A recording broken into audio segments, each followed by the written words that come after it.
ficar perto da água, por interesse. Boa noite a todos. Gente bonita, todo mundo feliz? O tema não condiz com os rostos, né? Que bom, fico contente. Tá dando um pouquinho de eco, meninos? Tá? Tudo bem? Ok. Eu gosto desse slogan aqui. Não estamos aqui por acaso. Não só na casa de Jesus. Nós não estamos por acaso na terra. Nós não estamos por acaso junto aos nossos familiares. Está claro isso para vocês? Que não tem acaso? Está claro que tudo tem um porquê? E vocês sabem qual é o porquê? Está claro isso também? Tem pessoas com dúvida. O Nietzsche falava que quem tem um porquê enfrenta qualquer como. Quem tem um porquê e quem sabe esse porquê enfrenta qualquer desafio, qualquer adversidade e continua tocando a existência. Embora eu não compactue com a ideia do Nietzsche, de niilismo, materialismo, essa frase dele é riquíssima e é verdadeira. Quem tem um porquê enfrenta qualquer como, mas nós temos que saber qual é o porquê. Por que nós estamos aqui? Isso tem que estar claro para nós, por quê? Porque isso nos dá sentido de vida. Isso é muito importante. Me parece, vocês leram André Luiz? Os mais antigos do Espiritismo conhecem André Luiz, né? Um autor, um espírito que foi médico, talvez na penúltima encarnação dele, se é que ele já está reencarnado. Foi médico lá no Rio de Janeiro. Ele não sabia por que ele estava aqui. Ele não tinha a mínima noção do porquê que ele exercia a medicina. Ele entendia que sim, que o importante era ganhar o dinheiro, ter uma boa vida, constituir uma família, ser um pai e um marido. Acontece que não era este o porquê da existência do André Luiz, isso não estava claro para ele. Tanto que ele acabou jogando anos da vida dele no esgoto. Ele realmente não teve uma vida de responsabilidade para consigo mesmo e nem diante da própria profissão que ele abraçou. E o que aconteceu? Quem já leu Nosso Lar sabe, ele ficou 8 anos perambulando no umbral após o seu desencarne antecipado, visto que ele era um suicida inconsciente. Dito isto, eu vou além. Quando foi que ele começou a ampliar a visão espiritual dele, de entender os porquês? Foi lá em Nosso Lar mesmo, mas qual foi o passo decisivo de André Luiz para que ele fosse aceito como cidadão de Nosso Lar? O passo decisivo foi quando ele conseguiu abraçar os irmãos da terra. Ele reencontrou a esposa, novamente casada, com um novo marido. Esse marido estava doente, vocês lembram da história? Ele estava adoentado e ele teve que superar o próprio orgulho, o próprio egoísmo. Ele passou por cima do próprio ego e ele fez brilhar a própria luz, envolvendo em bênçãos aquele homem, pedindo ajuda a outros tarefeiros do Nosso Lar, que vieram em socorro até a casa dele na terra e ajudaram o novo marido da sua esposa para que ele sarasse. Quando ele tomou esta decisão, ele entendeu o porquê da existência, que é a aprendizagem do amor, que é a diminuição do nosso ego transitório para caminharmos no nosso eu superior, no nosso eu mais sagrado, que é o divino que habita em nós. Então ele foi admitido como cidadão de Nosso Lar a partir disso. No segundo livro dele, Os Mensageiros, a gente percebe já um André diferente, com uma visão espiritual ainda mais ampliada.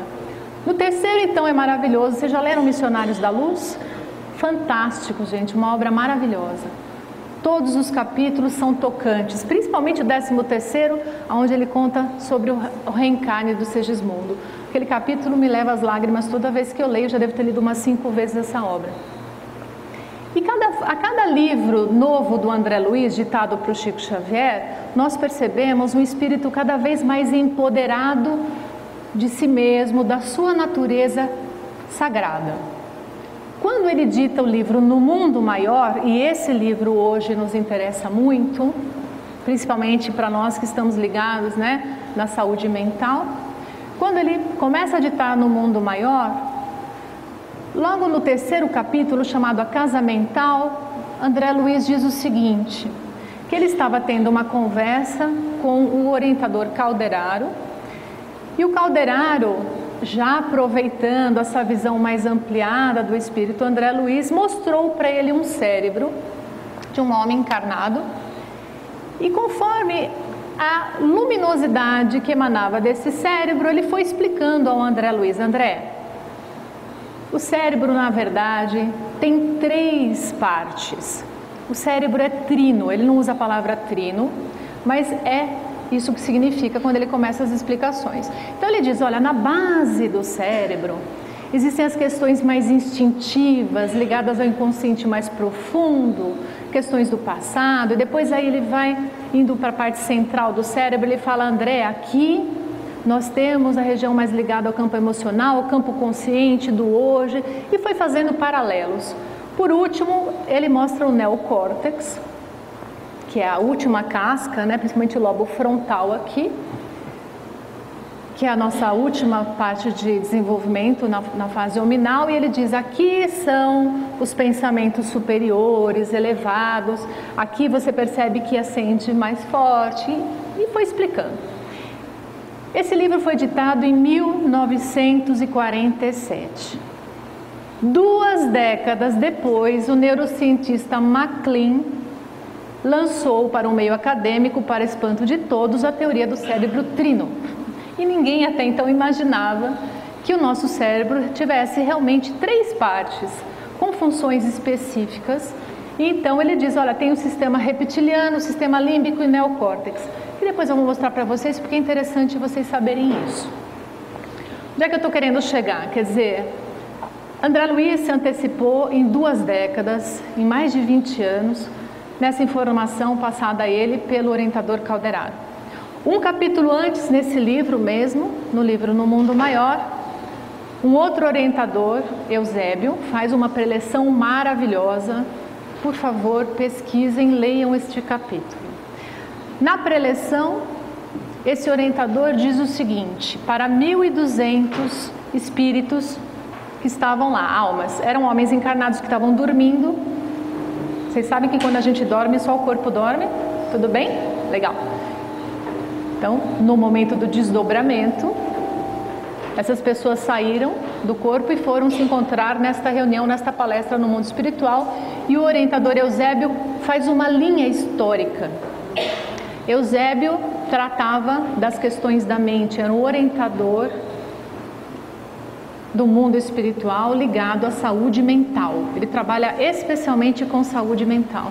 E ele traça uma linha histórica onde ele vai comentando, gente, é por minha conta e risco. Ele diz, então, nós adorávamos Krishna na Índia, íamos até o Ganges e matávamos os nossos irmãos. Depois nós adorávamos Siddhartha Gautama, descíamos a montanha e matávamos os nossos irmãos.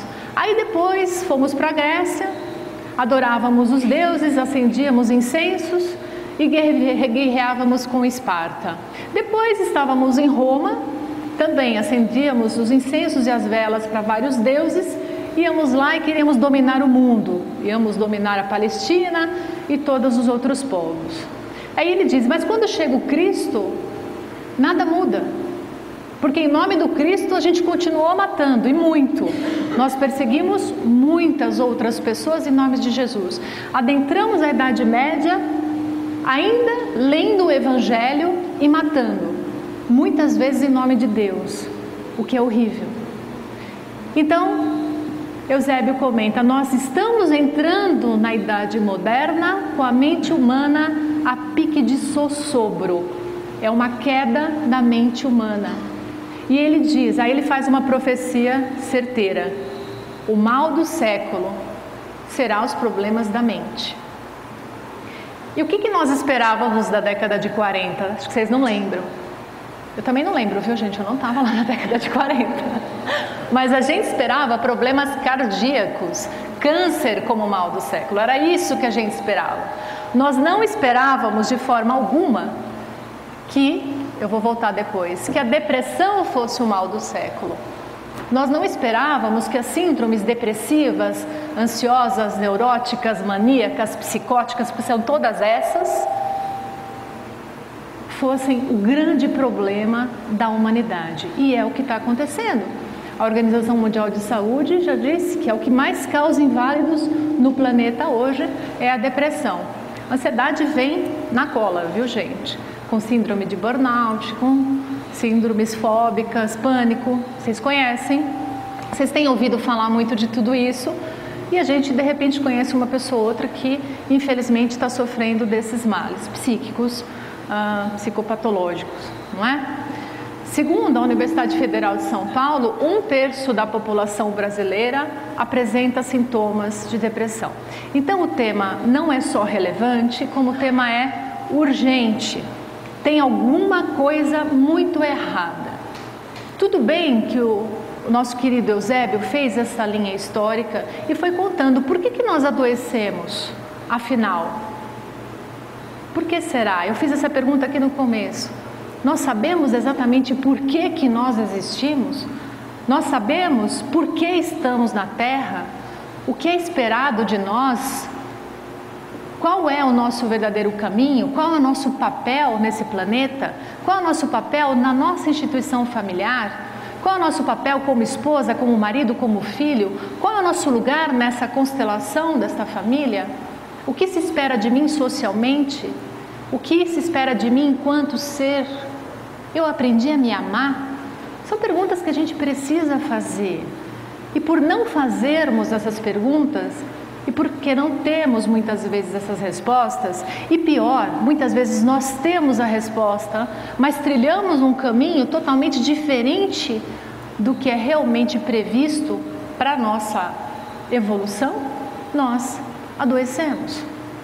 Adoecemos porque isso acontece há séculos, há milênios. Há milênios nós recebemos missionários maravilhosos, Jesus nos envia os missionários maravilhosos, nós ouvimos, nos deslumbramos, batemos no peito, gritamos, choramos, arrancamos os cabelos e em seguida a nossa luz, conforme morre o missionário, a nossa luz também vai se apagando e nós vamos para a arma. Infelizmente a gente tem feito isso, só que agora está dando um sinal. Vocês estão percebendo que existe uma agitação no planeta? É um momento realmente de nós virarmos essa chavinha e alterarmos esse processo. Estamos muito mais doentes? É verdade, nós estamos. Vamos lá. Já ouviram falar nesse nome? Clonazepam? Rivotril? Essa risadinha quis dizer o quê? Que existem cartelas na minha bolsa, é isso? Vamos lá. De acordo com a Anvisa, dá uma olhada. O Rivotril é indutor de sono. A princípio é um indutor de sono. É muito usado também em síndrome do pânico, porque ele dá uma bela de uma relaxada, ele acalma. No começo, vendia-se 29 mil caixas, 2007. Em 2015, 23 milhões de caixas. Hoje se vende mais Rivotril do que Hipoglós. Se vende mais Rivotril do que Novalgina. Vocês sabiam disso? Pois é. Mas o bumbum das crianças continua assando. E ainda assim, a gente usa menos Hipoglós e mais Rivotril. Isso é um dado social relevante? Isso é um termômetro, né? Isso é um dado estatístico muito relevante. O que está acontecendo? Por que a gente precisa do Rivotril para dormir, da fluoxetina para acordar? Por que será que está difícil de eu manter esse ciclo, que a gente chama de ciclo circadiano, de cerca de um dia com força? Por que eu não consigo relaxar na hora certa? Por que a minha cabeça está tão agitada, as sinapses estão tão agitadas e eu não consigo relaxar? Por que tanta ansiedade? Por que tanto medo? São perguntas que a gente precisa se fazer. Muito bem. Mas vamos começar a dizer o que não é depressão, que tem muita confusão, né, gente? Ah, meu vizinho está muito triste porque morreu o cachorro, faz 15 dias que ele chora, ele está em depressão. Não, ele está em luto. Luto é uma coisa diferente. Luto é um estado natural do nosso aparelho psíquico. Nós vamos entrar em luto, porque eu amo alguém ou até alguma coisa com a qual eu convivo. Este ser ou esta coisa é retirada da minha vida e eu fico meio que sem sentido. Para onde vai esse amor? Então, como se esse amor voltasse para mim, eu não tenho mais aquele objeto amado para onde eu posso dispensar essa minha afetividade e eu entro em conflito, eu entro num estado de tristeza, às vezes de apatia, às vezes falta de apetite, às vezes insônia, às vezes muito sono, mas é luto, não é depressão. Quando é? Por quê?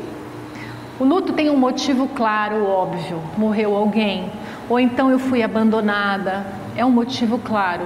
Aconteceu alguma coisa triste na minha vida, então realmente é o que se espera, que eu entre em um estado de tristeza. E aí eu posso perder ou não o apetite e tudo mais. Agora, quando não há um motivo claro, quando às vezes eu preciso parar para pensar, puxa, será que aconteceu alguma coisa? Mas ainda assim, quando isso não está óbvio, quando não tem nenhum fato tão relevante na minha vida e eu sinto uma tristeza recorrente, persistente, eu também percebo que há um distúrbio no meu sono, ou eu durmo muito, ou eu durmo muito pouco. Também há uma diferença na forma como eu me alimento, passo a comer muito ou não quero mais me alimentar, ou entro no estado que a gente chama de anedonia. A anedonia é uma situação em que eu não tenho prazer em mais nada.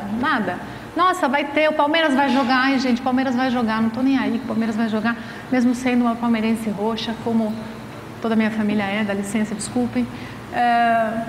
Então, sei lá, vai acontecer uma coisa muito bacana, a Marisa Monte vai tocar, eu adoro, mas não quero ver a Marisa Monte, nada, como se o mundo perdesse o brilho, isso é anedonia.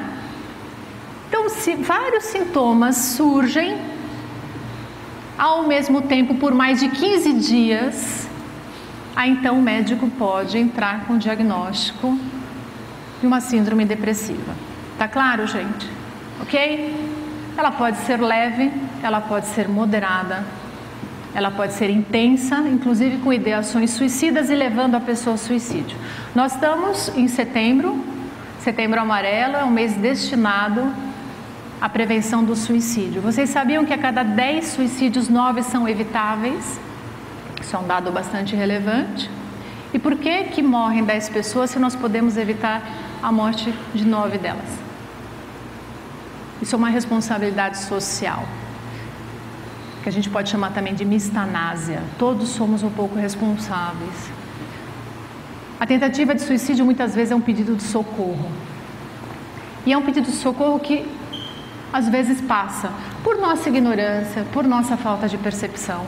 Então é preciso se instrumentalizar, ou seja, é preciso ler, é preciso estudar, é preciso compreender os sinais de uma pessoa que está pensando em dar cabo da própria vida. Nem sempre isso é tão evidente como numa depressão. Às vezes a pessoa está no limiar e disfarça muito bem e acaba cometendo o ato, ok? Mas é uma doença. Quando nós falamos em depressão, já é um adoecimento do aparelho psíquico. Já não é mais só um estado de tristeza que é passageiro. Vamos lá. É para lá? Tá aqui, eu tenho mais sintomas para quem quiser saber. Eu falei da anedonia para vocês, mas também fadiga, perda de energia, pessimismo recorrente, baixa autoestima, concentração prejudicada, angústia, isolamento, desesperança, irritabilidade, pensamentos de morte ou suicídio, retardo ou agitação psicomotora, perda ou ganho de peso, desinteresse sexual, dores inexplicáveis. Se eu tiver 5 ou mais sintomas recorrentes por mais de 15 dias, sem ter uma causa específica, como um luto, por exemplo, então assim há o diagnóstico de depressão. Muito bem. Lá no começo comentei, qual é o porquê de nós estarmos aqui? Somos almas? Somos almas, gente. Vocês concordam comigo? Somos almas. Maravilha. Estamos numa experiência material? Legal. Somos criados por Deus? Estamos de acordo? Quem não tiver, eu aceito. Mas é que a maioria aqui eu acho que é espírita, é isso? Então somos criados por Deus. Deus é o quê, gente? Lá no livro dos Espíritos contaram pra gente que Ele é a inteligência suprema, causa primária de todas as coisas. Se Ele é a inteligência suprema, Ele é perfeito, Ele é amor, Ele é justiça, Ele é paz. Se nós somos filhos diretos desta força, o que é que nós somos afinal? O Vedanta nos diz, e o Espiritismo também nos diz, nós somos deuses. Jesus não falou isso? Que nós somos deuses? Então nós já somos paz, nós já somos amor, nós já somos equilíbrio, nós já somos inteligência, mas nós estamos ainda aprendendo uma série de coisas, experimentando em relação e evoluindo em relação social. Então nós cometemos acertos e cometemos erros, porque ainda somos crianças espirituais. Mas a verdade incontestável é o quê? Que nós somos interdependentes. Eu preciso de vocês, vocês precisam de todos.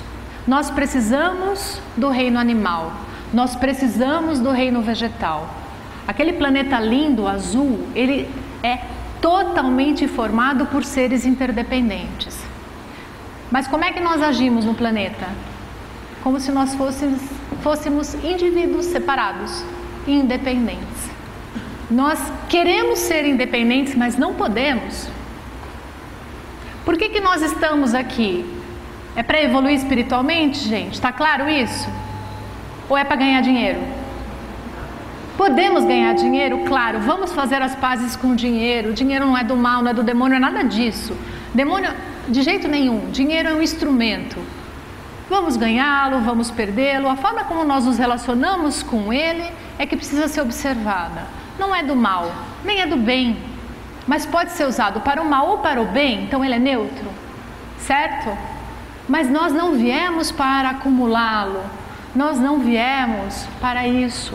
Ele é só um instrumento, ele não é objetivo. E por que nós vivemos no eixo de materialismo? Nós não viemos para consumir, mas nós temos consumido muito dentro do sistema capitalista. Então essas três dimensões com as quais nós apoiamos a nossa forma de viver não estão de acordo com o que nós viemos fazer aqui. Podemos consumir? Claro, eu estou consumindo inclusive oxigênio para falar com vocês. A gente consome, tem o café, a gente consome alimento, cadeira, precisa consumir, precisa, mas isso não é o ismo. O ismo é uma religião do consumo, consumismo. Eu nasci para ganhar, preciso me formar, vestibular, né? Essa é a ideia. Preciso saber quem eu vou ser quando eu crescer. Olha só, como se eu já não fosse. Não, o que você vai ser quando você vai crescer? A criança devia responder, eu já sou tia. Não vou ser. Olha, eu sou o João, eu sou a Maria.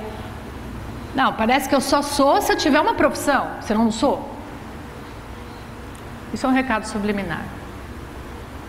Mas aí nós enchemos de conteúdo a criança. A criança precisa aprender o quê? Capitanias hereditárias. Super importante.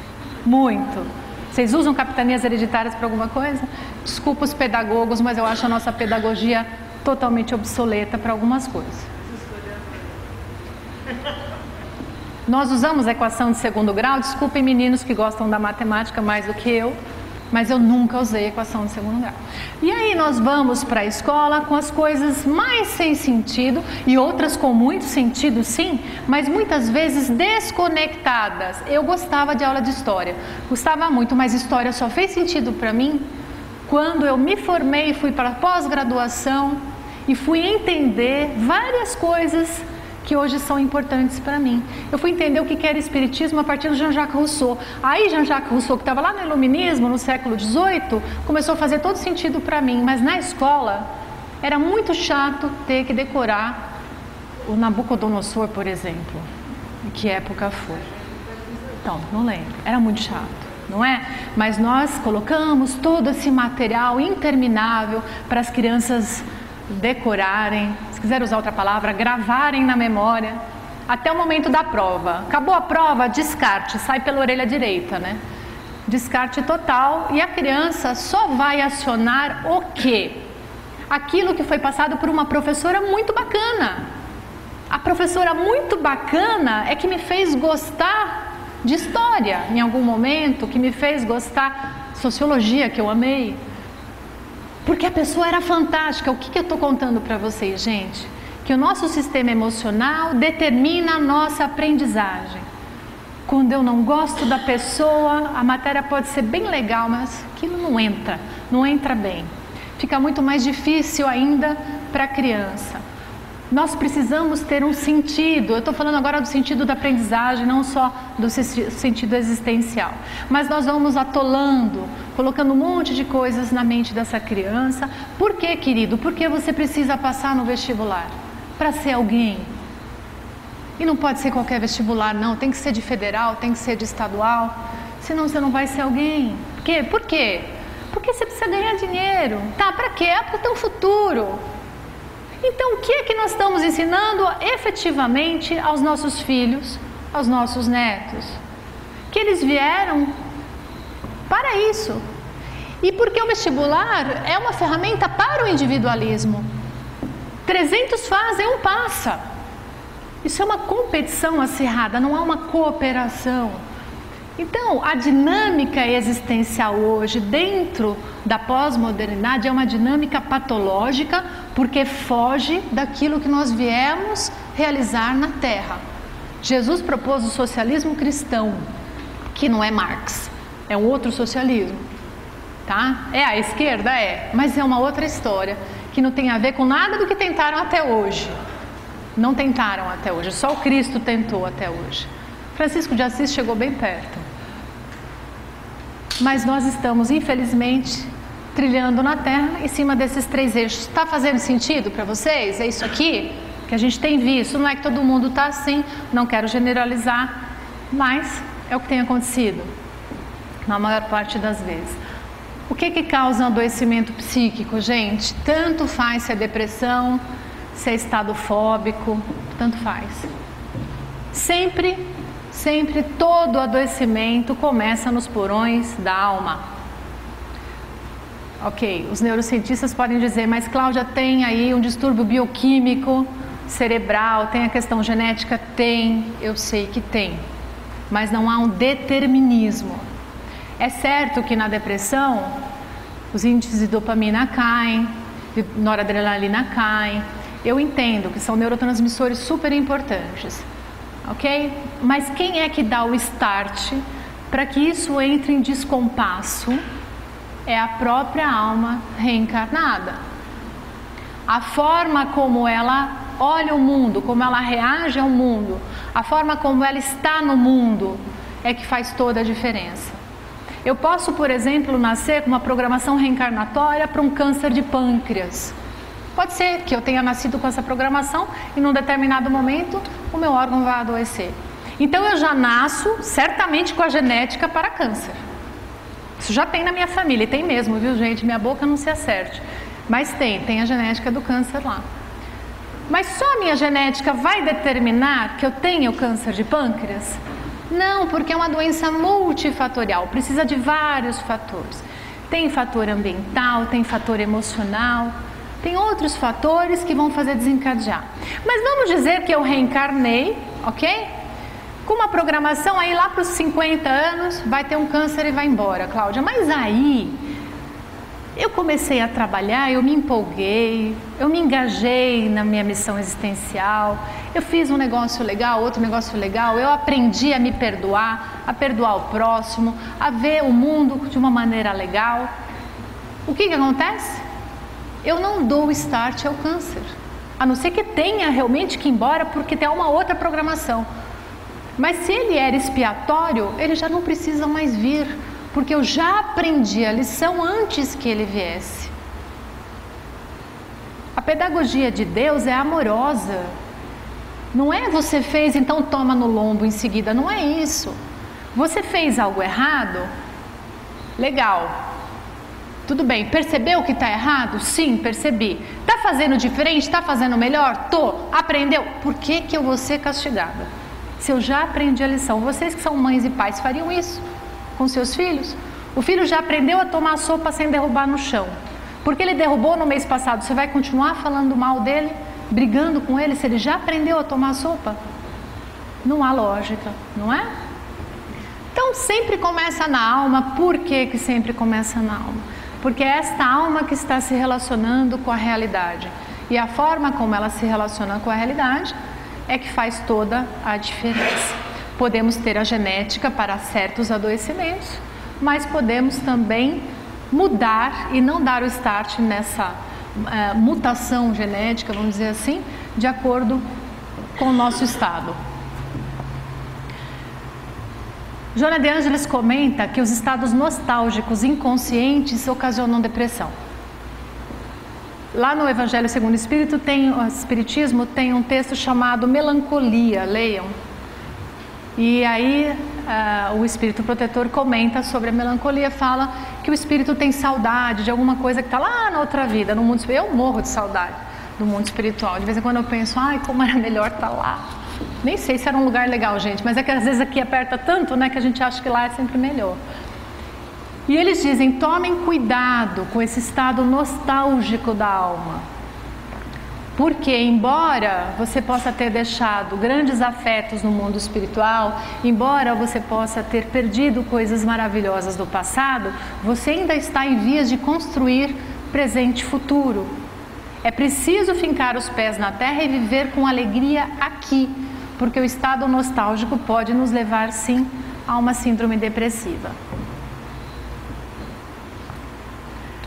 Pouca resiliência. Vocês sabem o que é termo resiliência? Legal. A gente rouba esse termo da física, né? Vocês têm travesseiro de látex? Alguém tem travesseiro da NASA, aquele que aperta e demora para voltar? Eu adoro esse travesseiro. E tem o de látex. O látex você aperta, ele volta rápido. É alta resiliência. Você dá aquele furadinho que é feito com a borracha da seringueira. Aí você aperta, ele volta. O da NASA, você põe a mão, tira e a mão fica lá. Demora para voltar, não é? Baixa resiliência. Na psicologia a gente usa esse termo porque é bem interessante. O que é um ego com alta resiliência? Igual de látex. Vem a pancada da vida, mas eu volto ao normal logo. Dá uma tristeza, que raiva, que... Ah, não, mas tudo bem, vamos lá, dá a volta por cima, vamos tocar. Isso aí é alta resiliência. Baixa resiliência egóica, igual o travesseiro da NASA, né? Vem o problema da vida e a pessoa fica toda torta. Ela quer desistir, ela reclama, fica mal, vai de cama, adoece, pega gripe, pneumonia, não se contenta com nada, que Deus não olha por mim. Isso é baixa resiliência, tá? Nós temos que trabalhar a fim de conseguirmos desenvolver uma alta resiliência egóica. Podemos entortar? Sim, mas temos que voltar logo para uma posição de homeostase psíquica. O que é isso? Bem-estar psíquico, social, espiritual.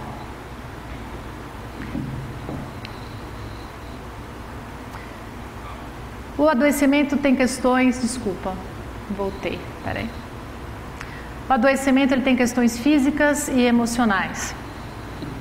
Quando a síndrome depressiva foi instalada, quando ela foi diagnosticada, muito frequentemente o médico receita psicofármaco, né? Então entra lá o citalopram, algum outro remedinho. Gente, remedinho é uma moratória. Remedinho não é ferramenta para a vida inteira. Vocês não nasceram bebendo Rivotril no leite. Não precisa. Não precisa. O peito da mãe não ejeta clonazepam, né? É só leite. Então nós não precisamos, mas existem épocas em que precisamos sim, porque a nossa resiliência está baixa, porque a pancada foi muito dura, porque está muito difícil, porque morreu um, morreu o outro. Então não tem culpados e não tem julgamento. O medicamento é de Deus também, claro, a ciência, né? Então está aí a nosso favor. Vamos usar? Sim, mas é uma moratória. O que quer dizer uma moratória? É para dar uma aliviada na barra, né? Os nossos pensamentos, gente, eles ficam em circuito fechado. Ó, como eu sou infeliz, ó, como eu sou infeliz. E formam esse circuito vicioso. Chega uma hora, aí a pessoa vem aqui na casa de Jesus, procura a Malu, procura a Yara, fala, gente, olha, estou precisando de um tratamento, eu estou muito deprimida, o médico diagnosticou, não estou bem, preciso de uma ajuda. Claro, a casa espírita acolhe, A pessoa vem, escuta uma palestra, toma um passe, recebe uma água fluidificada, aí ela é orientada para fazer o evangelho no lar. Tudo isso faz parte da terapêutica espírita e é maravilhoso. Muito bem. Mas a pessoa chega em casa e depois começa de novo com o pensamento em circuito fechado, de pessimismo, de derrota. Então aí o remedinho, o que ele vai fazer, gente? Ele vai lá nessa sinapse viciada, ele tesoura esse circuito, ele rompe esse circuito de alguma maneira aí, bioquímica, que eu não vou descrever, que não vale a pena. E a pessoa começa a ver o mundo mais cor-de-rosa, ela fala, poxa, eu estou mais leve, nada mudou em volta, mas eu estou mais tranquila. É efeito do remédio? É. Mas aí a bola está no nosso pé, quando isso acontece, né? Como é que eu vou me relacionar com as pessoas no elevador? Como é que eu vou me relacionar com as pessoas de família? Como é que eu vou me relacionar com as pessoas do trabalho? Então eu vejo aquelas pessoas que recebem o remedinho, recebem o tratamento, e aí na primeira oportunidade entra na fofoca, entra no muxoxo e fala do Trump, e vai para a Coreia do Norte e volta, e aí é o Lula, e aí é o Temer, e aí briga na internet, entra no Facebook e tal. Não está em depressão, não está com angústias, está bem, mas adora uma encrenca. Isso é da alma ou não é? Isso é da alma. Se eu tirar o remédio, o que vai acontecer com ela? Vai afundar de novo. Por isso que o remédio é uma moratória. Quer sarar? Muda. Tem que mudar a sua postura perante a vida. Tem que viver fora daqueles 3 eixos que eu mostrei. Tem que saber por que está aqui. Qual é o sentido existencial? O que veio fazer aqui? Tem que ter mais amorosidade, mais paciência, enfim. Tem uma lista que é preciso ser trabalhado pelo ego, inclusive resiliência. Então, quando eu faço o desmame, quando o médico faz o desmame medicamentoso, a pessoa segue a vida saudável. Por quê? Quem mudou ela? O remédio? Não. Remédio não muda pensamento. Quem muda o pensamento é o espírito, é a alma. A pessoa mudou a forma de pensar, de se relacionar no planeta. Outra causa comum para síndromes psiquiátricas é culpa. Vocês sentem culpa? Nossa, sentem culpa? Pelo amor de Deus, sentem, né? Ah, que bom. Senão é um salão cheio de psicopatas, eu ia sair correndo. Que bom que vocês sentem culpa. Tudo bem sentir culpa, é importantíssimo. Isso dá um limite social, isso nos coloca de novo no nosso eixo. Mas dói, culpa é um negócio que dói pra caramba. E é preciso doer, tá tudo bem. Porque aí, o que é culpa, gente? Tomada de consciência de que eu cometi um erro. Isso chama culpa. Tomei consciência que eu fiz uma caca. Nossa, que mal. Aí a gente fica com aquele imbróglio, que nem fala italiano. Tudo bem, faz parte. Culpa não é problema, o problema é o que vem depois da culpa, dependendo da nossa decisão. Depois da culpa nós temos 2 caminhos possíveis. Tem o caminho do remorso, que é o ressentir a culpa. Ressentir a culpa. E tem o caminho da reparação. Quando nós vamos para o remorso, esse ressentimento, eu começo a cultivar pensamentos de baixa autoestima e eu começo a me auto-sabotar. Porque eu mereço ser feliz se eu sou culpada? Não. Então eu vou seguir a lógica de que eu não mereço ser feliz e eu vou me sabotar. E eu vou adoecer. Por causa do remorso. Há uma ilusão, gente, de que quando eu sinto remorso eu estou pagando a conta. É uma grande besteira. Remorso não faz ninguém pagar conta nenhuma. Allan Kardec explica bem isso na Gênese, vale ler. O caminho bom depois da culpa é o da reparação. A palavra reparação, ela vem de uma outra palavra grega que é metanoia. Metanoia, na origem da palavra, quer dizer mudança de mentalidade. Então, ir para o arrependimento, ir para a mudança de mentalidade é que é o bom caminho. Mas às vezes eu não posso reparar. Por exemplo, eu fiz um mal a alguém e esse alguém já morreu. Tomei consciência 2 anos depois que essa pessoa morreu. Como é que eu vou reparar isso? Não dá mesmo.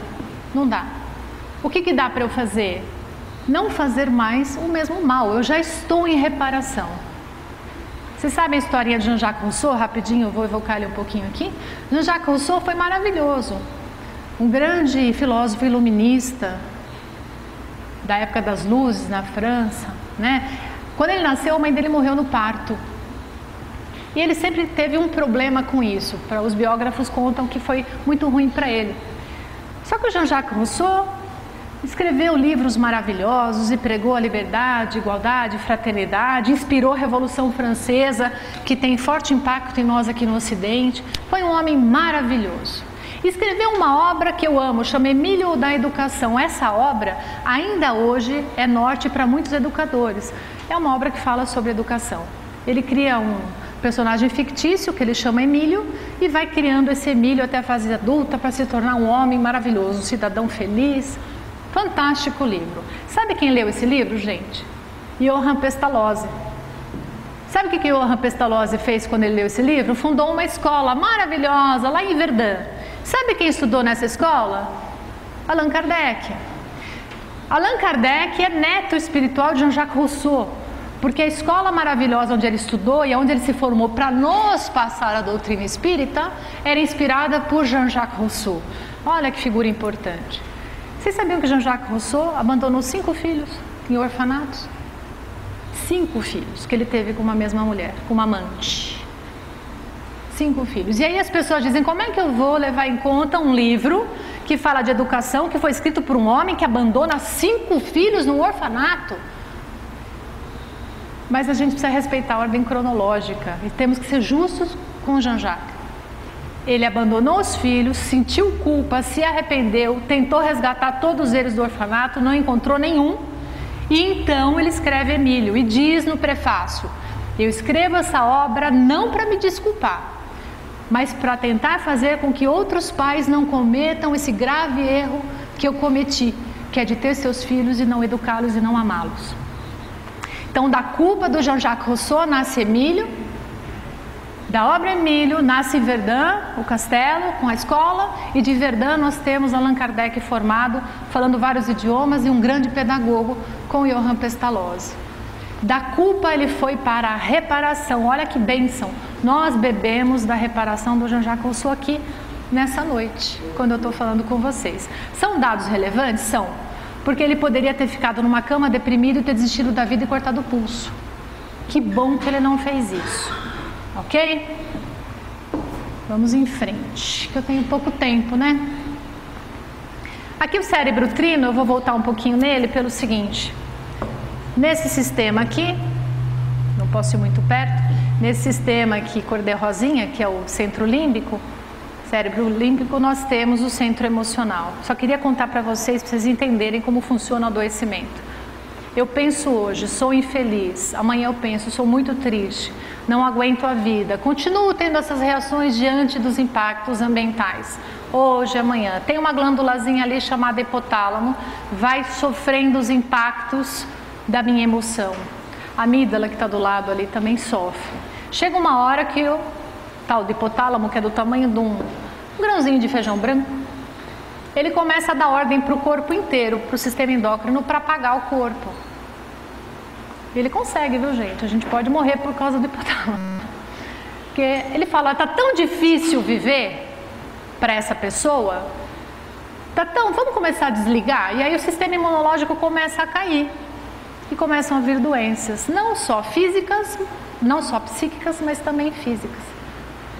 Quem é que adoece então, gente?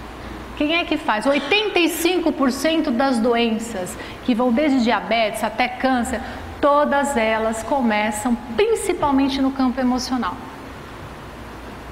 Então a medicina profilática qual seria? De prevenção, cuidar do sistema emocional, é importantíssimo. Ainda bem que vocês vão ter uma palestra agora, comecinho de outubro, sobre saúde mental, né? Espero que vocês venham. Família e amigos é extremamente importante no apoio a uma pessoa com depressão. Muito importante.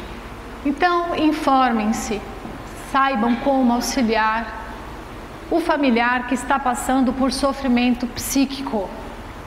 Porque a rede familiar pode sim ajudar muito. Preconceito só atrapalha. Dizer, mas está faltando louça para lavar, por isso que tem depressão, gente, é o tipo da frase mais inútil que existe, né? Não é falta de louça, não é falta nem de força. Às vezes é porque teve que usar força demais diante da vida e está precisando de ajuda e a rede não está ajudando como deveria. Todos somos responsáveis pelo adoecimento e pela cura de todos nós, porque somos interdependentes.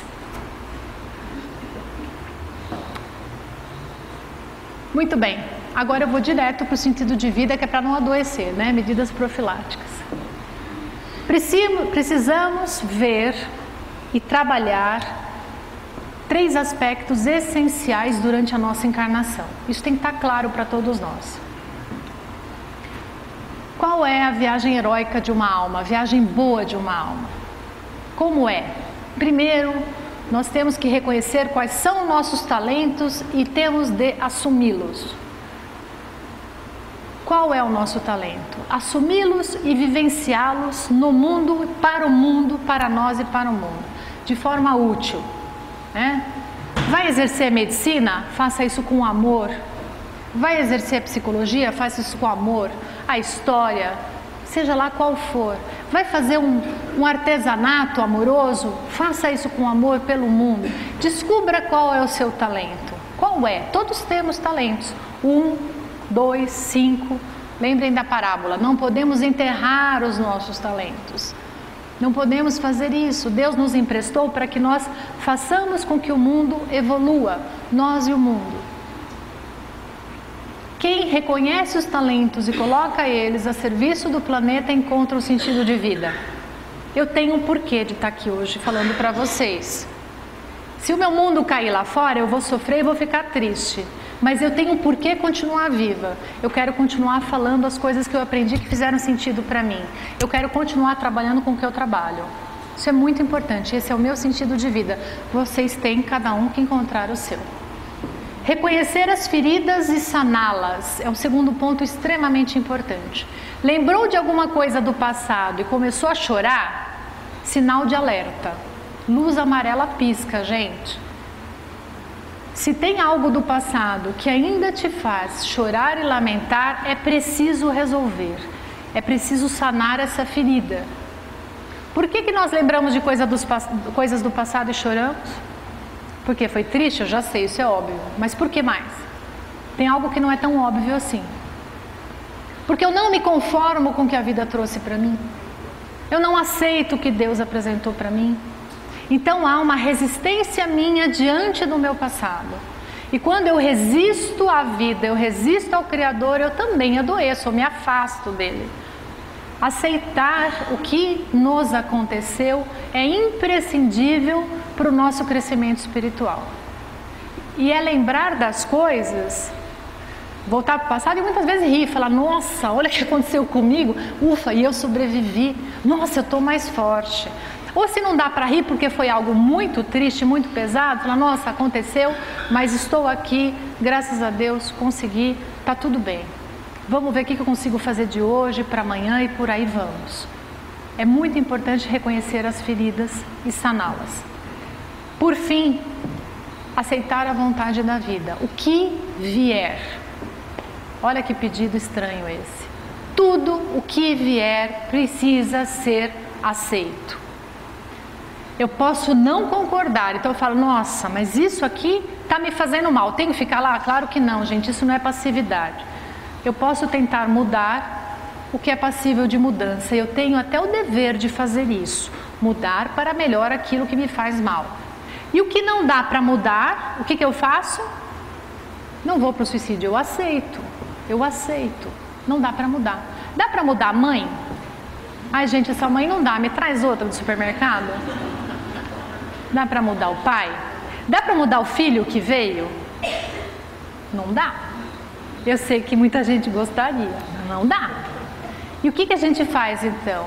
A gente busca uma convivência amorosa, onde a gente se ampare mutuamente, aonde a gente oriente esses filhos, claro, eles precisam ser orientados, mas pai e mãe, gente, nós aceitamos. Brigar para mudar pai e mãe não é lícito e nem convém. Não é bom, não convém. Por que que não convém? Porque quando eu não aceito os pais, Os pais estão dentro de mim, gente. Minha mãe está aqui dentro, meu pai também está dentro de mim. Desde criança, eles estão muito fortes dentro de mim. Quando eu não aceito a minha mãe ou eu não aceito o meu pai, eu não aceito quem também? Eu vou me atacar. Há um processo inconsciente de autossabotagem. Eu sou a maçã, aí eu olho para a macieira e falo, você não presta. O que eu estou dizendo de mim que sou uma macieira no amanhã? Estou dizendo que eu também não sirvo. Mas é um mecanismo inconsciente muito sério. Então, aceitar e acolher, amar, quinto mandamento, honrar pai e mãe, é muito mais do que botar um tapete vermelho para o pai e para a mãe. Gente, não é isso. Honrar pai e mãe é aceitá-los, amá-los e fazer da nossa vida algo melhor do que o que eles fizeram com a vida deles. Eu posso sim construir uma vida diferente da vida dos meus pais. Posso e devo ser ainda mais feliz que eles. Mas eu não posso negar os meus pais. Isso vai me fazer enorme mal. Tá fazendo sentido? Tá? Legal. Tô terminando, prometo. Muito bem. Dr. Alexander Moreira Almeida foi meu professor. Ele é um psiquiatra. Ele é professor da cadeira de psiquiatria da Universidade Federal de Juiz de Fora agora. E ele faz um trabalho fantástico, onde ele alinhava saúde mental e espiritualidade. No TV NUPS, tem vários programas lá, é muito interessante. Eu estava ouvindo agora uma meta-análise que foi feita por essa universidade, pelo grupo que trabalha com ele, e o que se descobriu foi muito interessante. Eles analisaram crianças, filhas de pais depressivos, a partir dos 10 anos de idade. Então, só esclarecendo, crianças com pais depressivos têm maior tendência, maior chance de desenvolver depressão na fase adulta. E eles acompanharam essas crianças com uma variável aí, as crianças que tinham religiosidade e as que não tinham religiosidade. E o que eles descobriram é que as crianças que tinham religiosidade adoeceram muito menos do que as que não tinham, 68% menos do que as que não tinham uma prática de religiosidade. Outra coisa que eles comentam, eu acho muito interessante trazer para vocês, é qualquer idade, gente, quem vive a religiosidade intrínseca adoece muito menos psiquicamente do que quem vive uma religiosidade extrínseca. O que é isso? O que é uma religiosidade intrínseca? É aquilo que eu faço no meu dia a dia baseado na filosofia religiosa que eu abracei. Então, para mim, Deus está no leme, eu tenho fé. Eu acredito que eu sou um ser reencarnado, eu tenho a visão reencarnacionista. E eu falo com as pessoas como almas reencarnadas, inclusive no meu consultório. As pessoas me conhecem e sabem disso. Então, eu tento viver sempre dentro dos preceitos espíritas, no caso, porque eu abracei o espiritismo, tá? Agora, a religiosidade é extrínseca, ela é para fora. Então, eu vou cumprir tabela. Eu vou lá no centro espírita, porque me falaram que é super legal assistir palestra. E eu vou beber água e eu vou tomar o passe. Cumpri a tabela? Legal. Na terça-feira, eu já estou lá falando mal, não estou nem aí mais.